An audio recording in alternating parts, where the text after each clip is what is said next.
All right. BOZ to the ING. UFC 325 just wrapped up. Useless, pointless, predictable main event. We did not need this. It's a waste of a title fight, a waste of a main event slot, and a waste of Alexander Volkanovski's title defenses in his last reign and his last few fights. Kind of what I expected. My prediction video. Let's talk about the main event, of course, to start. My prediction video, I said Volk is just going to be too good. He's too skilled.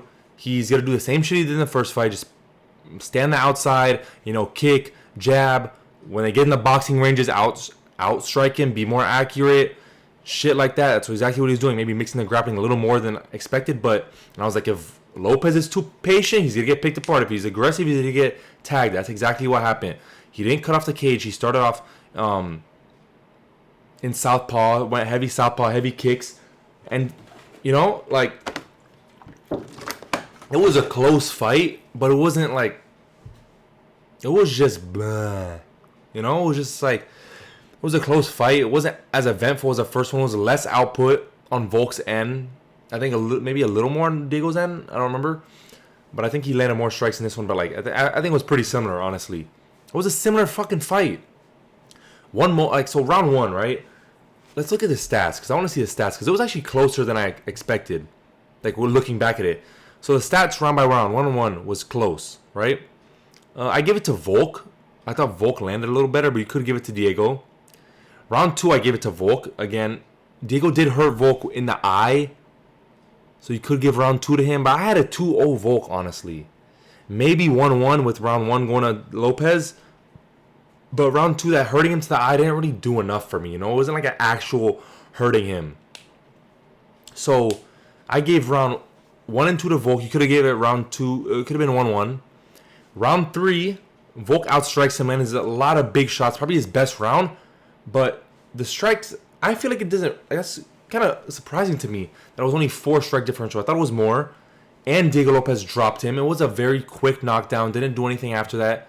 It was quick, but he got it. So it could be 2-1 for Lopez at that point, honestly, depending on how you score. I had a 3-0 Volk still. And then round 4, I gave that one to Volk as well. I forgot how that round went. I think Lopez looked like he broke his foot early in that round. But I gave that one to Volk as well. And then the 5th, clearly Volk round, as you can see in the strike numbers. Clearly Volk's round. Diego tried to initiate some grappling. He took his back, almost got a body triangle. But Volk did really good fighting the hands, fighting the body triangle, getting him out of there, and then put his asshole in his face and made him eat that cake. But yeah, this fight was kind of fucking useless. It was closer than I expected, looking at the stats, and closer than I remember, even though it just happened. I just felt Volk won kind of comfortably. I feel like he was landing bigger, just Diego does not get phased by that shit. Diego didn't land that much, honestly. That was effective. And there was not any big moments in the fight except for Volk getting dropped, but it was like Diego didn't even follow up after that. There was nothing crazy in this fight. It was just fucking boring. Not boring, but it was just uneventful. It was fine. It was a good fight. It was a good little scrap, good technical scrap. But it was just Lopez being on the front foot, putting Volk on the back, Volk circling the whole time. Lopez never fucking cutting off the cage. He cut off the cage. I think he cut off Volk's movement once with a stand switch, and was like, hey, yeah. Didn't fucking do it the rest of the fight. Yeah, wow. Well, he did it once, and you guys are standing at range. You can't even punch him. You cut off his movement. Yeah, papi. Come on, dude. You couldn't do it the whole fight. This is what I thought. Bro, he didn't show shit in the Gene Silva fight. The Gene Silva win is overrated as fuck. It's an overrated win, and it's an overrated loss for Gene Silva. That Gene Silva fight, the first round, he gets his back taken. He takes his back, gets in the ground and pound. You're in full mount. You didn't finish the fight. You didn't even do that much damage. You did a good amount of damage, but not that much. And it was off of Gene Silva's mistake. Second round, you're not doing anything. You're just standing there and getting fucking bombed in the face. You're lucky you have a good chin. Not even a good chin. An amazing chin. You're lucky you have that shit. You are lucky. Because without that, you're just getting pieced. I know that's part of your game plan is because you have a good chin, whatever. It's a reason. But you're going to eat those shots no matter what. And you did a spinning back elbow. Yes, you're practicing that. But it's all off. You won off of Gene Silva's mistakes. You didn't win because you were the better, more imposing fighter, more skilled fighter. You won off of Gene Silva's mistakes. He didn't show anything offensively to be like, oh, he's going to beat Volk. He didn't show that shit. Nothing. He didn't show any of it. No jab. He went a little heavier with the leg kicks, but still not enough. He didn't go enough with the leg kicks. He was landing big, heavy leg kicks in this fight. Didn't fucking go to them enough. He had success in the grappling. Didn't go to it enough. Too late. When he got a little aggressive, when he made it a firefight, he had some success. That's what you have to do. And I understand Volk is tagging you, but if you're going to go against Gene Silva and be like, hey, I'm just going to get punched in the face till I find a knockout, do the same shit against Volk. Why not? Volk has less knockout power, and this is a championship fight. You need to finish him. You're not going to outskill Volk. You have no skills. You are just a fucking blockhead. You are a blockhead. That's it. You are just walk forward, Murad, and that's it. I love Diego Lopez. He's a great fighter. I always tune in. I root for him. But this is not like, you're not evolving. You don't show anything. You're not that skilled. Movsar probably beats him. LeBron could beat him. Gene Silva, I'll take Gene Silva in a rematch. I want him to fight Yair Rodriguez next. You know, going back to this shit. Bullshit fight, bro. Like, Volk, it wasn't good. I mean, it was a good fight, but it wasn't like, it wasn't good. It was good, but it wasn't good. It was good, it wasn't really great. It wasn't great. The first one was way better in my opinion. Because this one, Volk danced around a little more. I think he landed like 33% less strikes than he did in the first fight. I think I was looking at the first fight, he landed like 150. Here, he landed 100. And it's like, dude, this was so predictable. I enjoy watching these title fights, most of them. I always get nervous, get jittery. I was already standing up the whole time for 30 minutes in my living room. I was standing up. But, dude, like Diego Lopez can't cut off the cage. Like he's just stand switching the stance switch, bro.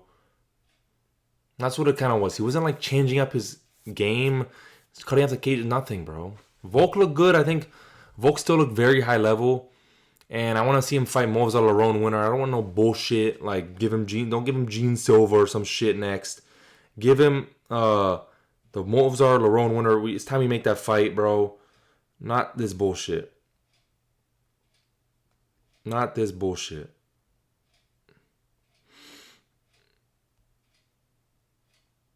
What the fuck? Sorry, boys and girls.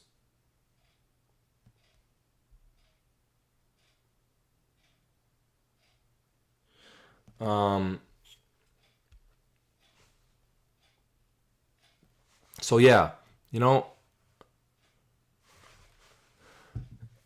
the thing with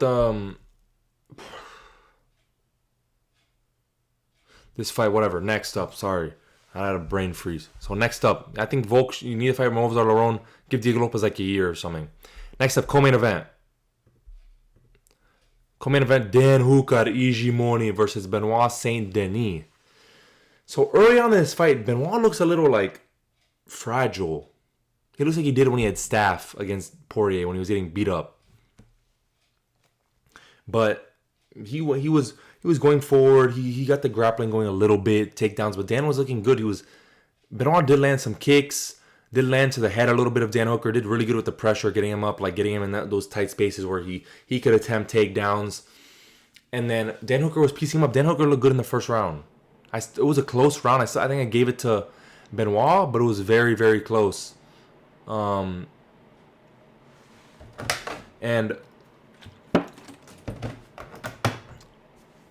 it was very, very close, you know.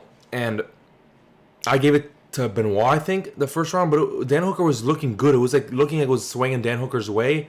And then the second round, BSD, because Dan Hooker's also looking good in the grappling and the get-up abilities, the scrambles.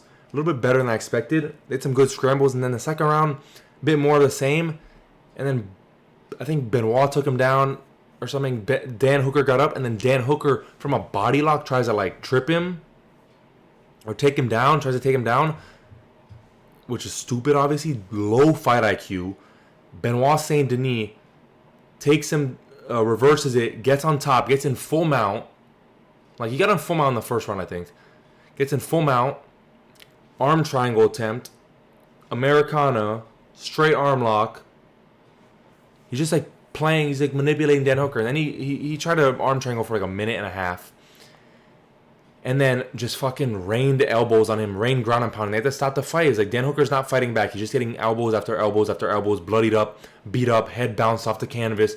He wasn't out or anything, but it's just he was not defending himself. It's like when you get in a crucifix and you're just not defending yourself. But yeah, I mean, like, good fight, good fun fight while it lasted, but it was just expected, bro. Dan Hooker, good on the feet, not good enough. Not good enough takedown defense, not good enough scrambles or grappling. Benoit was just able to advance position easily. When he got him down, he was dominant for the most part, and it was as expected again. I had Benoit's second round submission. He almost had it, but that's what I expected. Dan Hooker, he's not good enough on the feet to like really punish you that much. He's not as powerful. He's good. Like, he also had some really good front kicks to the body. That's something I gotta mention with Dan Hooker. There was one time in the first round he really hurt Benoit. Like, really hurt him with a front kick. You could tell. But he's just not good enough at mixing everything. His fight IQ's not that high, as you can see with the fucking dumbass takedown attempt. And, you know, that was that. I think. So, yeah, it was as I expected. Again, pretty predictable for me. Looked a little bit closer than I thought early on, but Benoit got it done. Second round finish. Second round TKO instead of submission. Next up, we got Rafael Fiziev versus Mauricio Rufy. Gets back in the win column with a second round KO over Rafael Fiziev. So early on in this fight, Fiziev is very low output. Not Fiziev. Rufy is very low output. Fiziev just has him on the back foot, chopping low kicks, landing some good punches. Nothing crazy punches wise with the hands, but really good low kicks. And the thing with Rufy, this was one of those. I picked Fiziev, but I almost went with Rufy because the counter ability. Because Fiziev plants in his feet and throws like the Muay Thai guys, and Rufy is gonna counter you in those situations. Rufy likes to stay at the ranges and move around, but he can still counter you in those tight ranges, especially when you plant hard like Fiziev. And that's what it was looking like. I'm like, fuck, he's landing the jab. He's landing some nice right hands. He's landing some big shots. Like, it's only a matter of time till he lands something big. I saw it coming since the first round. Maybe it wasn't looking like that fully, but Fiziev also stole the first round probably at the end with some big shots. And I'm like, okay. And then second round, late in this round, same type of stuff, but Rufy's landing better and better, and then lands a huge right hand when Fiziev kind of plants. I think he was about to throw, or he did a feint or something, and then Rufy steps in with a big right hand and just like chicken legs him, chicken dance, jelly legs, and just kind of just puts him away from there. Fiziev's kind of done. He's out basically, and then gets some ground and pound. I think Fiziev standing back up, and then he knocked him down again. Against the cage, and just finished it off with ground and pound, and that was it. It wasn't predictable, but it was an option, you know? I thought Fiziev, the way he fought, that was what I predicted. But the way Mauricio Rufy knocked him out, that's a way I could have seen Rufy winning. I picked Fiziev. Thought he would have been able to implement his game plan like he did, but more effectively. But Rufy did what he had to do. Got the counter KO. I don't think it was a counter. I think it was just a straight on. Like, they were kind of planted and then boom. But yeah, I mean, Rufy gets back in the win column. Really nice win. I thought he was winning this fight up even until the KO. He could have arguably won round one. It was close, but I gave it to Fiziev just for more work throughout the whole round. Based on Rufy's late rally, it wasn't enough in my opinion. But the second round, Rufy was winning. He was landing very clean, and then landed the big shot, put him out. Very, very good win from him. He needed that. And the Fighting Nerds resurgence. I know he's not with the Fighting Nerds 100%, but he's going back and forth between Australia and the Fighting Nerds. So, yeah. Good win from him.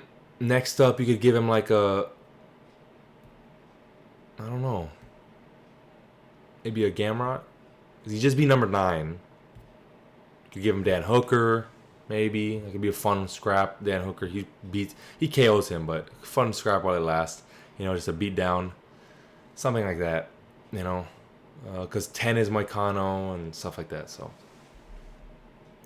next up, we got Tai Tuivasa versus Taliesin Teixeira. What a blob off, bro. The jiggle fest of all hell.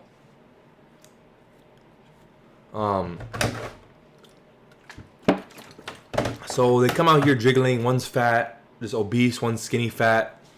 Taliesin Teixeira is so like not wanting to get like in the striking exchanges with Tai Tuivasa. Tai Tuivasa came out on the pressure, backing him up, but Taliesin Teixeira was able to take him down easy, basically. Take him down easy, just advanced position and kind of just rain like little bit of ground and pound. So that won him round one. Round two was more of the same. Same shit.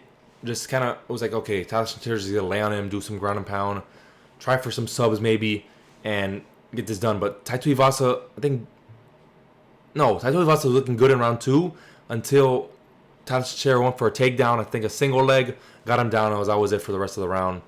And round three, they're both gassed. They are both gassed. Taliesin Teixeira cannot get a takedown. He just has to be on the feet. He has a good chin, Taliesin Teixeira, from what we've now seen after this fight. He was eating some bombs from Tai Tuivasa, and this was Tai Tuivasa's fight to win, because he could have won round two if he didn't get taken down, if he defended it, which he was in a good position to defend it.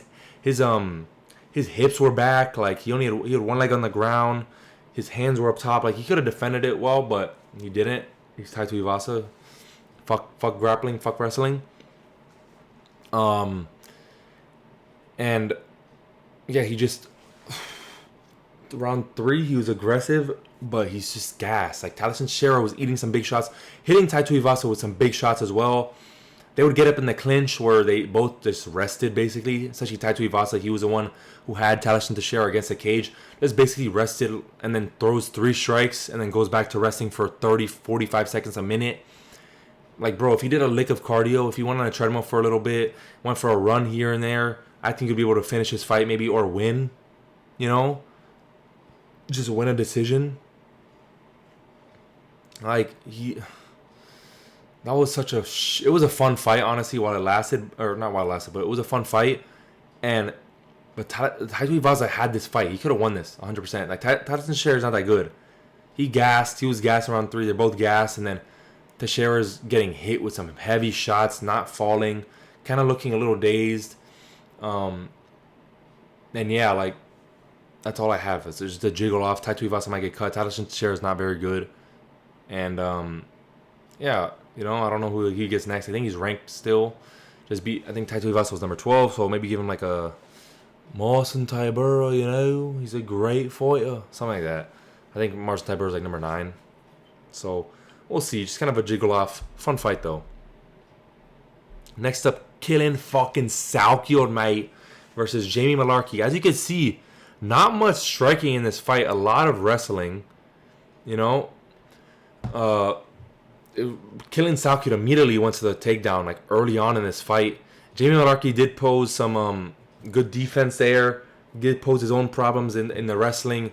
Try to take him down. Try to get in the body lock. And then, I think Killing Salkield gets a body lock, gets him down, takes his back pretty easily, gets a rear naked choke with it was like he was like cranking his face to one side. It was nice. It was very tight, very nice. Good performance from Killing Salkield. Again, showing how well-rounded of an opponent he is. Jamie Malarkey's a tough guy to put away, especially in the ground. He's well-rounded. He's tricky. And Killing Salkield, we didn't see much of his striking, but we didn't really need to. He showed his good wrestling, his good grappling, as we've seen in the Yanal Ashmouz fight. His wrestling did look a little shaky in the Nasrat fight, from what I remember. But he obviously had the head kick over, an amazing opponent. And I think now he deserves a ranking. He should have got a ranked opponent even after Nasrat, probably. But I think it could have been ranked after this. Not ranked, but getting a ranked opponent. I think he'll get a ranked opponent after this. Maybe like a Michael Chandler or Benio Dariush. You could even do a Fiziev, since Fiziev just lost, but he might be out longer because he just got KO'd. Killing gets a round 1 submission, no damage. So maybe a Chandler. I think a Chandler's a good matchup for Killing Salkield. That could be a very fun fight. And yeah, he's showing he's a very well-rounded prospect. I want to see more of his defensive capabilities or or when he's fighting someone who's really good defensively, stuff like that. I want to see just more adversity. Same thing with the Tiba Gatier. Like I want to, like before the Puliaev fight, more adversity. I want to see adversity, what he could do through adversity. So that's for Killian Salkio. Great performance. Now on to the prelims. Billy Anacona versus Junior Tafa. Average Junior Tafa fight. Hurts his opponent round 1. Gets out grappled and gets submitted. Junior Tafa looked good. He had good body work, good kicks. He hurt Billy Anacona, knocked him down early on in round 2. Shit myself because like Billy Anacona just dropped. But Billy Anacona also looked good in the striking. Had some good moments where he landed some good shots. Could have went to the body more with his front kicks. But again, good switching stances. Junior Tafa looked pretty good in the takedown defense. And yeah, it was just kind of like the regular Junior Tafa fight. He's a good kickboxer, has power, hurt Elikana. Elikana has a good chin though, good recovery, good durability. And then yeah, he got his back and around, and they kept doing something where they would get against a cage and they would just like walk back to the center and kind of just smile. It was like they were fucking sparring or something. But yeah, Billy Anacona got the takedown. I think it was off a takedown. Got his back and then gets a choke easily. He got it in there really quick, and it was tight, very very tight, and choked him out, easy. You know, very very easy submission from Billy Anacona as expected. I thought it would be a little earlier. Wouldn't be surprised in round 2, but Junior Tafa showed better takedown defense than I expected. That's why it was all the way in round 2. But Junior Tafa might get cut, bro. Like, and Billy Anacona, he's decent, you know. Nothing crazy, but he's decent. He could be ranked, I think, in this division, in the light heavyweight division. He's got good grappling. His kickboxing fundamentals are pretty good. And yeah, that's it. He's pretty good. I'll say that. Next up, Cam Rawson versus Cody Brundage. Cody Brundage did better than expected. He didn't get absolutely killed, but he had some good moments. He rocked Cam Rawson in round 1, like pretty bad. And, you know, rocked him round 1 pretty bad. Not pretty bad, but decently bad. Cam Rawson just kind of outranged. Like, it was just Cody Brundage is a decent fighter. He's crafty. He's a hard to put away. And Cam Rawson, you know, he's good, but he's not like crazy or anything. He's got good power in his hands. He's got good rangy striking, good jab, good counter abilities, good knees up the middle, good clinch work. And he kind of just did all that. It wasn't completely one-sided. Cody Brundage had his moments, but as we got into round 2, Cam Rawson started breaking him down, finding his reads more, finding his range.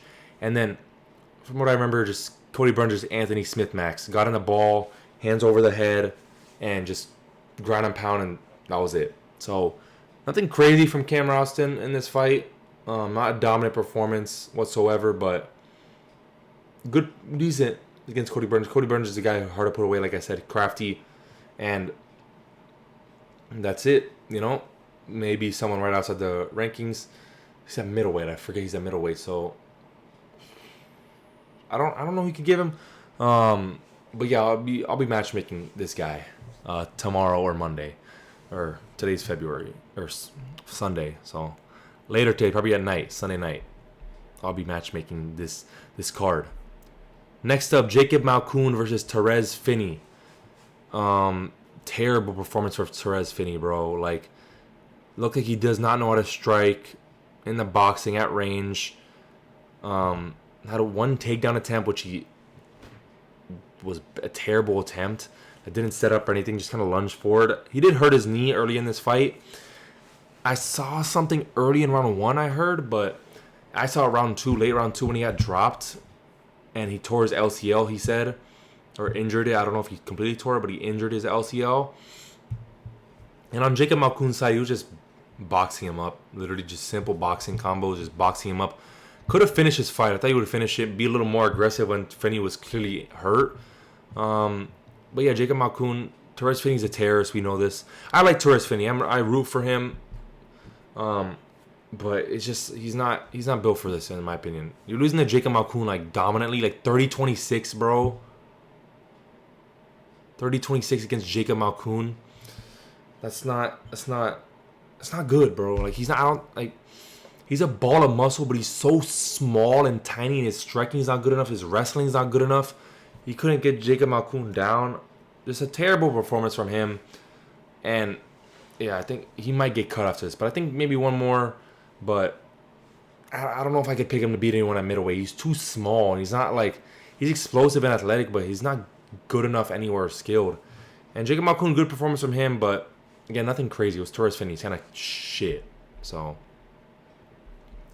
next up, Jonathan Mikalev versus Oban Elliott. This was a fun fight. Lasted 2.5 rounds or 1.5 rounds. Very, very fun fight. Oban Elliott comes out of the gate, high volume, decently good pressure, but piecing up Jonathan Mikalev in the boxing, hurting him a little bit. There was no knockdown? Oh. So piecing him up, outstriking him, as you can see, doubled him in strikes. So he won round one he won round one because he pieced Mikalev up in the boxing, like easy, like really nice big shots. Mikalev did hurt him pretty bad, like really bad. That could have swayed the round. Could have given it to Mikalev just based off that. But then round two comes, Oban Elliott, same thing. Like Mikalev doing good with his kicks, but Oban Elliott is getting in the boxing ranges, outboxing him, out-piecing him. But then Mikalev gets it to the ground, gets his back, puts in a rear naked choke, tight. Oban Elliott did good fighting the hands, and I heard what the takedown was. But he did a good job fighting the hands at first, and then it just got too deep, like too far away. The hand was just too far away, too deep. And Oban Elliott lasted a while in there, like a while. I was like, okay, it's over. Okay, it's over. Okay, it's over. He just kept going. He just kept coming, bro. And bust on me. I bust right inside of him, and I just keep on coming. I just had to skip Bayless shit. Whatever. So, and Mikalev got it done pretty easily on the ground. He looked like a victim in the boxing, but his kicking range is obviously good. Power in the hands, really good power. A little slow, over swinging a bit, but in the grappling, very impressive. Got Oban Elliott down, got a choke in, and put him out of there. Slept him too, made him go to sleep. And last fight I will be reviewing because I missed these early tough ones. Khan Offley versus Yi Jia. So, Yi Jia. Okay, so round one. I actually ended up missing round 3 of this fight. But just based off this, round 1, close fight. I think Yi Jia landed more. I'm actually going to the stats. Let's go to the stats. Yi Jia versus Khan Offley. Round 1, Khan Offley did outland him. Okay, so he did outland him round 1. But I felt, didn't Yi Jia hurt him in round 1? Did Yi Jia not hurt him in round 1, if I remember correctly? But I thought Yi Jia won round 1 because he landed, the strikes were close, but he landed bigger, heavier shots. I thought round 2 also went to Yi Jia, arguably 10-8. Could have been 10-8, 10-9. But I thought Yi Jia won that. He knocked him down and just, I think the strike numbers are off here. I swear he landed way more than 3x his strikes, 20 more strikes. He landed definitely more, probably. And even, I remember the strike numbers on the screen were like 35-7. But whatever, I thought he won round 1 and 2. Round 3 I missed, but as you can see by the stats, I didn't miss it completely, but I was like looking back and forth. Like kind of just like glaring at it. I thought Yi Jia won that round. I thought Yi Jia could have won this 30-26 and at least a 28-28 decision. If you give Offley 1 and 3, I would give Yi Jia round 2 with the 10-8. This was a fucking robbery, in my opinion. I thought Yi Jia won all 3 rounds, maybe. Definitely round 1 and 2. Not definitely round 1 and 2. Definitely could have been 10-8. I thought he won round 1 and 2. This was a fucking, some bullshit, in my opinion. Saudi Amato, bro. I don't know who. I don't know which was which, but bad card not bad card, bad scorecard in my opinion. But yeah, it's my UFC 325 full card recap. Let me know your thoughts again. It was a pretty good card, pretty fun. I was entertained. So let me know your thoughts, and I'll see you next video. Is either something to do with welterweight or matchmaking this card. We'll see. All right, peace.